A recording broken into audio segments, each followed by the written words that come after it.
Punjab police برطانوی سامراج کی پولیس کا کردار ادا کر رہی ہے، اور ایسا معلوم ہوتا ہے کہ وہاں اقتدار کے ایوانوں میں رنجیت سنگھ کی روح داخل ہو گئی ہے۔ اس کو نکالنا ہوگا انشاءاللہ۔ آپ سب کو بیدار رہنا ہوگا۔ پوری قوم جانتی ہے کہ وفاقی وزیر مذہبی امور، وفاقی وزیر داخلہ اور گورنر پنجاب نے تحریری معاہدہ کیا۔ رمضان المبارک کی صبح صادق کے وقت پوری میڈیا اور قوم کے سامنے معاہدہ کیا، لیکن ان جھوٹے لوگوں نے معاہدے کو توڑ دیا۔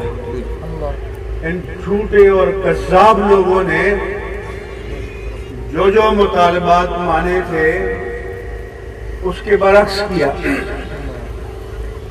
مانا یہ تھا کہ جن پر کوئی کیس نہیں ان کو فوراً چھوڑ دیا جائے گا، جن پر کوئی FIR درج ہے عدالت کے توسط سے انہیں رہا کر دیا جائے گا اور حکومت کوئی روڑے نہیں اٹکائے گی، مگر بجائے اس کے کہ رہا کرتے، رہائی میں مدد کرتے ہائی کورٹ کے ایک سے زیادہ تحریک لبیک پاکستان کے رہنما سعد رضوی کو رہا نہیں کیا گیا۔ ایسے جھوٹے لوگوں پر اللہ کی لعنت۔ ایسے حکمرانوں کا کیا اعتبار ہے؟ اور وزیر داخلہ کہتا ہے کہ کوئی آئے گا تو ہم نمٹ لیں گے۔ کیا خبر کہ قدرت تم سے پہلے نمٹ لے۔ تم معاذ اللہ خدائی دعوے کرنے بیٹھ گئے ہو، اس لیے ان کو تو مستعفی ہونا چاہیے۔ اس لیے اس پورے مجمع کے سامنے میں مطالبات رکھتا ہوں،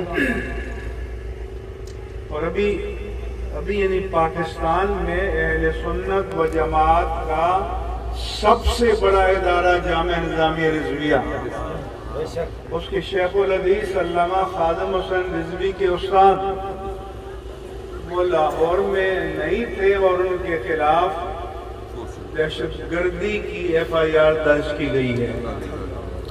ڈوب مرے ایسے حکمران، ایسے کذاب اور جھوٹے حکمران۔ لہذا ہمارا پہلا مطالبہ یہ ہے کہ تمام جھوٹی FIR واپس لی جائیں، غیر مشروط طور پر واپس لی جائیں، تمام اسیروں کو غیر مشروط طور پر رہا کیا جائے، اور وعدہ خلافی پر معافی مانگی جائے، اور وعدہ شکنوں کو برطرف کیا جائے، اور جو علماء پر شیڈول 4 لگایا ہے اس کو غیر مشروط طور پر واپس لیا جائے، تحریک لبیک پر جو پابندی لگائی گئی ہے اسے غیر مشروط طور پر اٹھایا جائے، اور جو قرارداد پارلیمنٹ